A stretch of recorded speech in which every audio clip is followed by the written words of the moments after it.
Give a man a fish, you feed him for a day. Teach a man to fish, you feed him for a lifetime.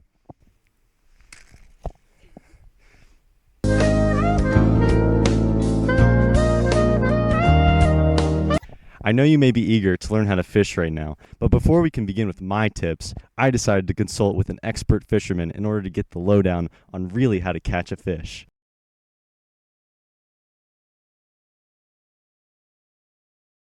So, Mr. Swags, it's been brought to my attention that you are a expert fisherman in the field, local Pennsylvania area. Can you just elaborate on what it takes to be an expert fisherman? Well, first of all, you have to get like a good rod, good quality rod. Bass Pro got some ugly sticks like St. Croix, Shimano's, everything like that. And then my expert choice for fishing reel is always a Penn Battle 2. Penn Battle 2, not a Penn Battle 1. They don't sell them anymore. The drag wasn't as good. And good quality. Take me through the steps of finding a spot and then just casting the reel and catching a hog. Well, the process of finding a spot is you really got to know your surroundings, got to know every river around you. I'm more of a southern end guy for fishing, so I just kind of drive around till I find a creek so it looks good. I also go on the river, got various different rods for that. But yeah, you got to get good baits like crankbaits, spinners, butterworms, worms, waxworms, crayfish, sunnies, bluegill, stuff like that. But a true fisherman never gives away his secret spot, right? Of course. I never take people to my best spot. Ladies and gentlemen, you heard it here first from fishing expert Mason Swaggart. Over 1,000 hogs on record. Hey, thank you for your time. Really, really happy to go fishing after this. Yeah. Put your techniques to work. You know that's what I'm going to do.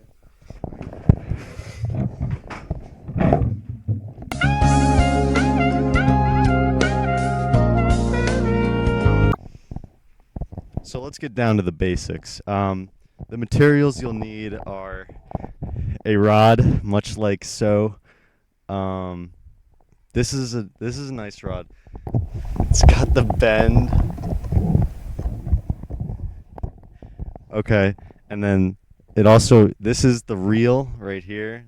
This is the thing that you turn to reel it in. This is the bail. So when the bail is like that, there's no slack, but when you flip the bail, then there's slack. Cool. All right. You want to have a good hook. You don't want your hook failing on you, because if your hook fails, then you don't catch the fish. That's not good. So this hook should do good, but if not, we got some backups.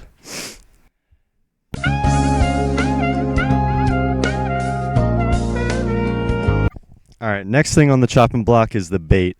So you got to have some good bait, different bait for different types of fish. We're going for worms because we're going for big hogs today. You can find worms nearly anywhere, but you want to look in dirt under logs like we have right here.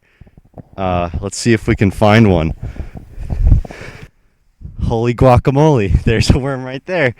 Look at that. That's a beautiful worm. This will go great in a fish's belly. Let's go to hooking.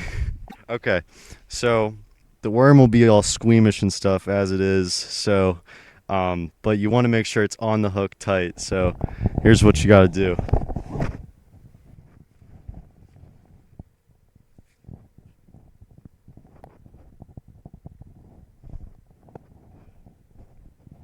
They'll wrap around. There. Now she's on there tight. That worm ain't going nowhere.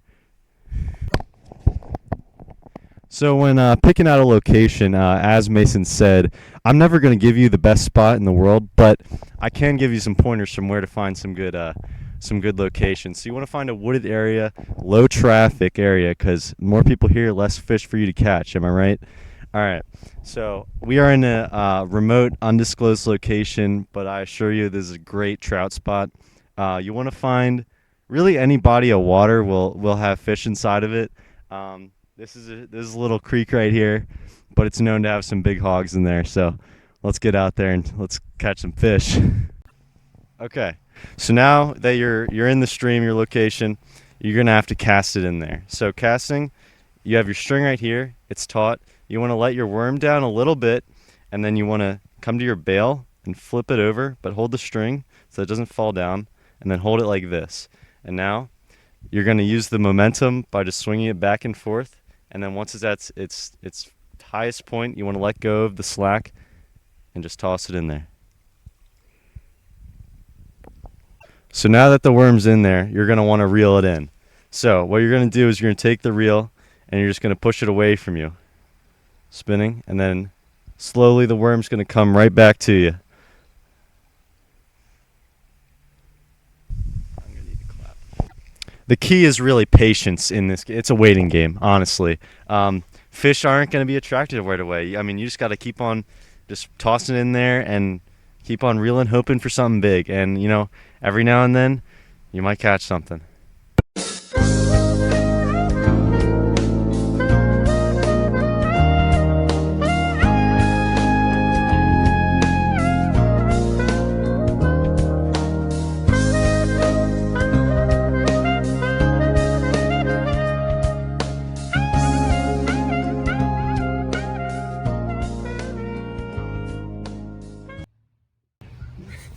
Oh, I got one. I got one. There's one on the line. I swear to God. Oh, he's a big one.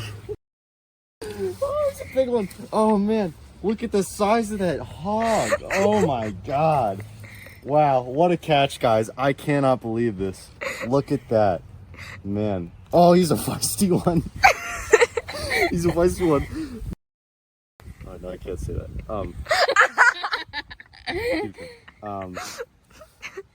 Wow, guys, patience really pays off in this game. Look at that.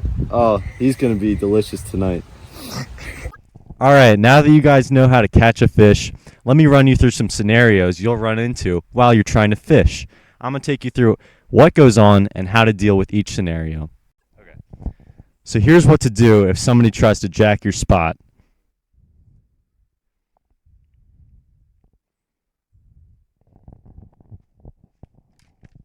You mind if I fish here? I do mind. Please don't fish next to me.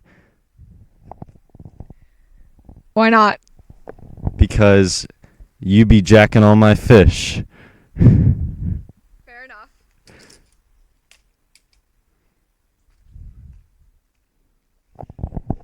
Here's what to do when there's 12 around. 12 is jargon for the game commission.